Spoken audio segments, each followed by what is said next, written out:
Good morning everyone. This is a birthday celebration of our Ate Kate. Ang was kabusas with Isyong and Marling and Jimboy. Oh, this is the 26th birthday of Ate Kinkin and completion graduation ceremony. Ate Witwit with highest honor, 96%.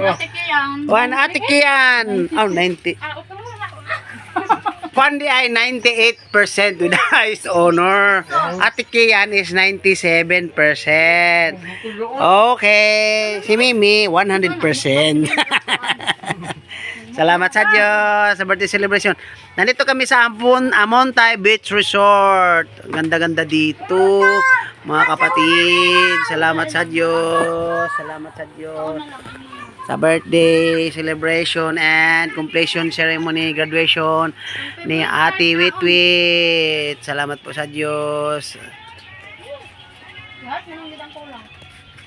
Oh, si Heart, wala pag yun. Aw, ikaw. Oh, apakabot si Heart, ug mapamakabot si Heart.